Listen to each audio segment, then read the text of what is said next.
Ini adalah sampah di zaman ini. Seorang pecundang yang mirip dengan San Jinwoo klasik dengan gangguan mental yang parah. Dia melihat setiap wanita sebagai babi. Dia juga melihat pria sebagai babi, tetapi tidak ada pria yang akan menangis karena hal itu. Apakah kamu akan peduli jika teman-temanmu memiliki wajah babi persis seperti saat dia menyelamatkan gadis bodoh namun berisi di hutan dan gadis itu dengan indahnya melompat memeluknya? Tetapi itulah wajah yang dia lihat. Atau itu, ibu-ibu berambut biru yang marah dari masa kecilnya yang berubah 180 derajat saat dia mengetahui bakat kebangkitannya adalah sampah. Ratu berstoking putih yang juga dia temui di hutan. Bahkan guru yang paling berisi di antara semuanya. Dia melihat mereka semua dengan wajah babi. Tidak peduli seberapa keras kepala kecilmu berteriak ya, kepala besarmu berteriak tidak. Tapi saya harus bertanya pada pria sejati yang menonton video ini. Jika saya memberimu satu kantong kertas sekarang, akankah kamu melakukannya? Karena saudaraku Yan benar-benar berpikir dua kali. Dia pergi ke dokter untuk mencari tahu tentang penyakit melihat kepala babi miliknya. Dan dokter wanita berhati besar ini menyambutnya. Dia tidak percaya dia melihatnya sebagai babi. Jadi dia bertanya sekali lagi apakah yang dia lihat hanyalah gadis babi. Bung itu hanya menjawab dengan wajah pecandu narkoba yang mengatakannya. Dia menatap tersenyum, lalu mulai menyiapkan serangan yang akan membuat Goku terpana. Pria saya berkeringat dingin sementara iblis terus memberikan tekanan. Tetapi ketika serangan itu akhirnya datang, yang dia lihat hanyalah dua wajah babi melingkar yang raksasa. Sekarang saya bertanya kepada kalian sekali lagi, maukah kamu melakukannya? Apakah kamu akan mengambil risiko menempuh jalan paling gelap hanya untuk menemukan kebenaran? Atau apakah disinilah kehendakmu yang tak pernah mati akhirnya akan musnah? Karena saudaraku Ichuan langsung menjatuhkan kebenaran padanya. Dia tersentak mundur seketika, kembali ke mode profesional, dan menjelaskan bahwa dia sebenarnya memiliki masalah tulang belakang. Tetapi pria ini sangat terganggu secara mental. Dia menjawabnya dengan, bisakah kau mengembalikan tulang belakangku? Dokter malang itu hanya bisa berpikir, sayang sekali. Pria tampan seperti dia berjuang dalam pertempuran pikiran seperti ini. Dia pergi, naik bus, dan melihat sekeliling. Semua orang berdesakan. Rasanya seperti bagaimana para miliarder melihat dunia. Babi-babi yang berhimpitan di dalam kaleng sarden. Apakah itu kritik sosial dalam sampah otak Tiongkok saya? Saya tidak tahu. Tapi saya tahu kita sekarang berada di upacara kebangkitan, dan para gadis muncul dengan pakaian klub malam. Lalu gadis berambut biru yang imut dan bodoh ini datang untuk menyapa. Tapi lihat, cakarnya. Ya, babi juga. Maukah kamu? Dia terus menempel pada saudaraku, yang lebih bingung daripada apapun. Bahkan ketika dia mendorong lengannya ke dalam serangan bola api dua sisi, pria-pria lain cemburu setengah mati. Dan pada titik ini, jika setiap gadis adalah babi, saya juga akan menjadi pemakan babi Tiongkok. Lebih baik berkembang daripada kelaparan. Kamu mengerti? Lalu pria tua itu berteriak, pergilah, kalian. Sekumpulan pengangguran. Upacara akan segera dimulai. Mari kita mendapatkan profesi. Beginilah cara kerjanya. Kalian semua tahu bahwa di dunia ini, kamu belajar tentang kekuatan, semangat, dan kelincahan. Selama upacara, curahkan semua yang kamu miliki karena saya ingin melihat bakatmu di akademi ini. Sekarang datang dan letakkan tanganmu di atas batu pria tua itu. Ayo, pria berotot. Saya ingin melihat apa yang kamu dapatkan. Pria besar itu menyentuhnya dan mendapatkan profesi kehidupan menengah, pandai besi. Ya, kamu mungkin bisa menghasilkan uang, tetapi dilihat dari bagaimana dia hampir menelan tangannya sendiri. Itu tidak terlihat bagus. Yang kedua menyentuhnya dan pingsan. Dia membangkitkan penyembuh tingkat lanjut. Penyembuh itu bagus. Lihat yang satunya lagi. Insinyur junior yang menangis. Li FA mengubah dunia dengan profesi itu. Si bodoh terakhir, rambut oranye, semuanya. Ragu-ragu. Yang ini pasti akan bagus. Sang seniman tidak akan memberinya rambut Naruto tanpa alasan. Dia meletakkan tangannya di atas batu pria tua itu dan seketika membangkitkan profesi tempur tingkat langka. Pria tanpa pedang dan tanpa bayangan. Semua orang menjadi gila. Pria tua itu bertanya, siswa, siapa namamu? Siswa itu menjawab, nama saya Liu Jinglong. Pria tua itu berkata, nama yang luar biasa. Sekarang pergilah beristirahat. Saya secara pribadi akan mengunjungi rumahmu untuk mendiskusikan jalur masa depanmu. Itu terdengar aneh. Mengapa mengunjungi rumah siswa? Liu Jinglong melambaikan tangan, berkata, terima kasih, Pak Tua. Sekarang giliran berikutnya, Yi Chuan. Saat sang protagonis berjalan dengan canggung, Ling Xuan berkata, pergilah, saudara Yi Chuan. Semoga beruntung.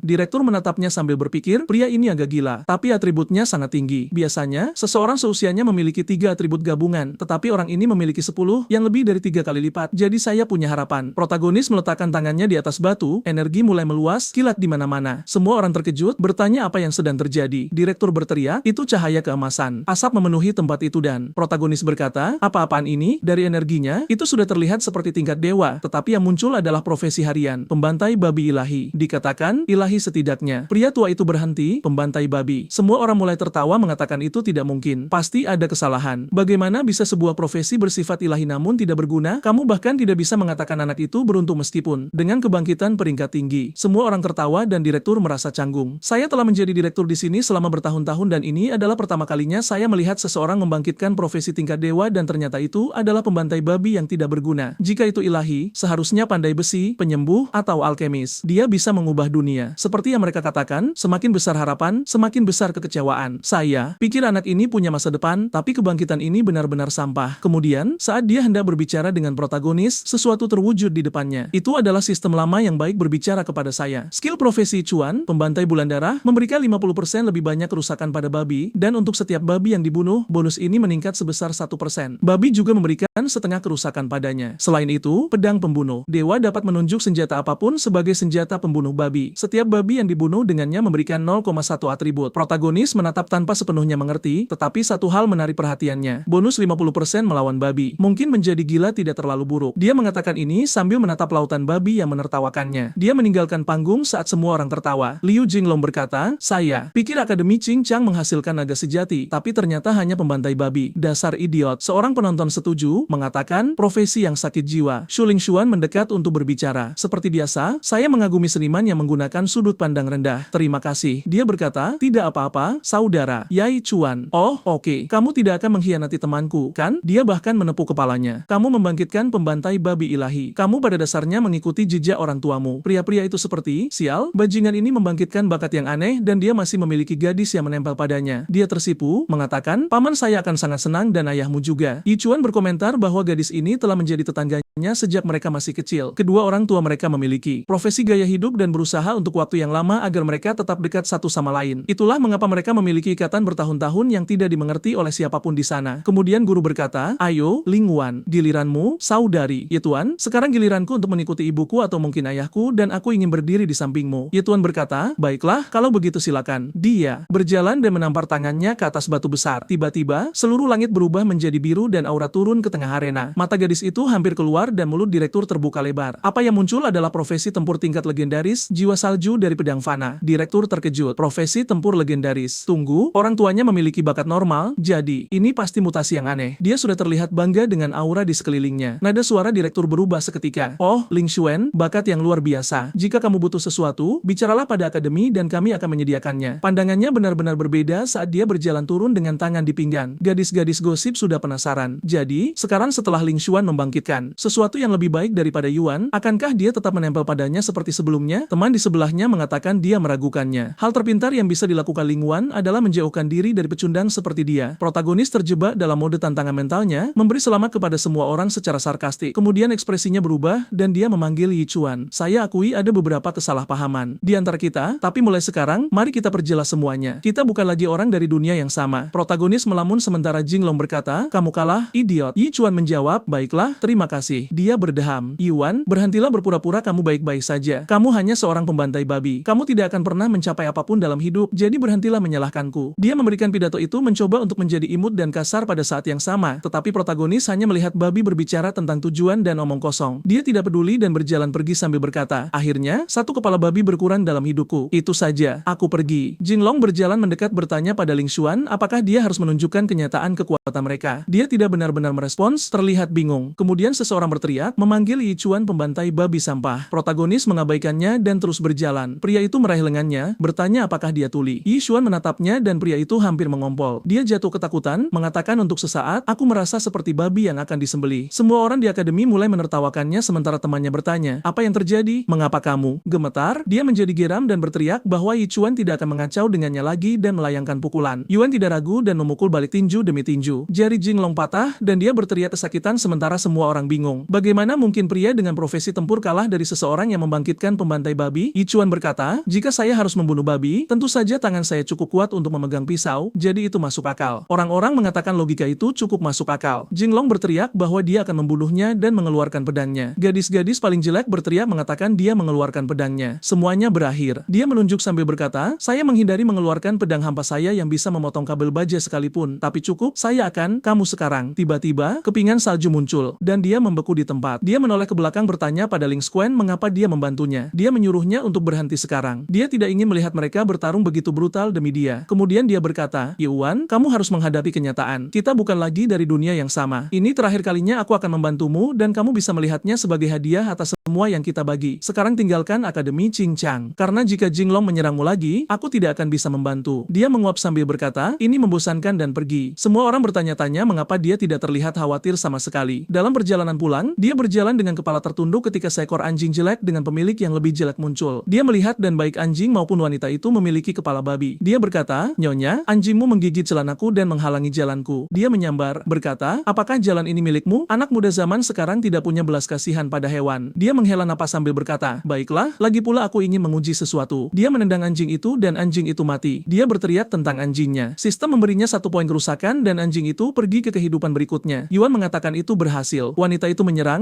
berteriak, "Kamu pembunuh. Kamu membunuh anakku." Saat dia mencapainya, dia berkata, "Saya seorang psikopat. Saya baru saja didiagnosis dengan penyakit mental yang parah." Dia gemetar dan berkata, "Lupakan saja. Itu hanya seekor anjing. Ada banyak hewan di dunia ini. Selamat tinggal, anak muda." Yichuan pulang. Ayahnya bertanya, "Jadi, kamu bangkit sebagai pembantai babi?" Dia mengangguk. Ayahnya tertawa, berkata, "Kamu benar-benar mengikuti jalan ayahmu. Kita adalah keluarga yang jujur. Itu lebih baik daripada bertarung dan membunuh orang. Itu tidak membawa kemana-mana. Segera saya akan membawamu ke rumah jagal agar kamu bisa belajar segalanya." Itu terdengar seperti ide yang bagus karena jika dia terus membunuh babi, dia akan naik level dengan cepat. Itu jelas apa yang diinginkan penulis. Malam turun dan piyama protagonis adalah piyama babi yang menggemaskan. Saat babi itu tidur, bayangan muncul. Itu adalah ayahnya berbicara dari ambang pintu, berkata, "Kamu sudah tahu anakku hanyalah tukang daging babi, jadi jangan campuri hidup kami lagi." Pria bertopi menjawab, "Saya tidak pernah membayangkan putra Ghost Cry hanyalah seorang tukang daging." "Kui, kapan dia benar-benar anak kandungmu?" Ayahnya berdiri, memperingatkannya untuk tidak ikut campur lagi atau dia tidak akan sopan. Pria itu menghilang, berkata, "Jika putramu hanyalah seorang tukang daging, maka organisasi tidak akan menimbulkan masalah." Hari berikutnya, mereka tiba di rumah jagal. Melewati tirai, ayahnya berkata, "Tukang daging yang baik harus memilih pisau yang baik. Pergi pilih yang paling pas di tanganmu." Yichuan mengambil satu, berkata, "Yang ini terasa enak." Sistem mengumumkan pedang pembunuh babi telah dipilih dan setiap babi yang dibunuh dengannya memberikan 0,1 atribut. Ayahnya mengatakan langkah pertama menjadi tukang daging adalah belajar cara menggunakannya. Babi itu meronta mengeluarkan suara babi. Ayahnya menyuruhnya membidik titik lemah dan membunuhnya. Tujuannya adalah satu potongan bersih, penyembelihan yang tepat. Dia memberikan tebasan dalam pertama dan babi itu memutar matanya. "Kamu membunuh babi normal dan levelmu meningkat 1%. Kerusakanmu terhadap babi juga meningkat 1%. Dan kamu mendapatkan 0,1 atribut." Ayahnya memujinya tetapi berkeringat gugup, berkata, "Ya, satu-satunya masalah adalah potonganmu tidak cukup tepat. Saya pikir dia membunuhnya dalam satu serangan, tetapi dia membutuhkan satu lagi." Ayahnya menjelaskan dia harus membidik leher, jadi hewan itu mati seketika. Protagonis menjawab, "Ya, oke." Ayahnya menepuknya dan berkata, "Nak, saya tahu, profesi tukang daging babi terlihat membosankan dan berulang bagi seseorang seusiamu, tetapi ini adalah profesi yang memberi makan keluarga kita." Protagonis terlihat seperti ingin melompat ke dalam kandang dan membunuh semua babi. Ayahnya tertawa dan berkata, "Nak, apakah kamu benar-benar ingin melakukan pekerjaan pamanmu juga? Mereka akan sangat berterima kasih." Potongan lain, lebih banyak pengalaman, lebih banyak bonus babi, lebih banyak atribut. Lalu, potongan lain, tak lama kemudian, anak itu telah membersihkan seluruh baris di gudang. Sistem memberitahunya bahwa dia sekarang memiliki 100% kerusakan tambahan dan atributnya naik dari 10 menjadi 15. Seorang pekerja berkata, "Hei bos, apakah anak keren itu putramu? Dia terlihat agak kecanduan membunuh babi. Dia sudah menyelesaikan seluruh pekerjaan minggu kami. Apakah dia tidak terlalu bersemangat?" Ayahnya tertawa dan berkata, "Kamu tidak tahu anak ini adalah tukang daging ilahi." Yichuan berpikir dia mulai merasa sangat nyaman dengan pedang pembantai babi. Mungkin sudah waktunya untuk meninggalkan tempat ini dan melihat dunia luar. Hari berikutnya, dia keluar. Di dunia ini, ada banyak monster, dan monster-monster ini jelek sekali. Kemanusiaan tidak lagi memiliki negara yang terpisah. Semua orang bersatu menjadi federasi di 9 distrik. Ching duduk di tepi distrik 5. Tepi itu persis di tempat dia sekarang meninggalkan kota. Rasanya seperti dunia baru. Saat dia berjalan keluar, seorang satria menghentikannya, berkata, "Berhenti di sana. Nah, profesimu adalah tipe kehidupan. Jika kamu meninggalkan kota, kamu akan mati." Yichuan mengabaikannya sepenuhnya dan berjalan ke dalam hutan. Saat bergerak di antara pepohonan, sesuatu mengguncang semak-semak dan goblin jelek melompat keluar dengan hidung babi. Yichuan tidak pernah tahu persis makhluk apa itu karena mereka semua memiliki kepala babi, tetapi berdasarkan warna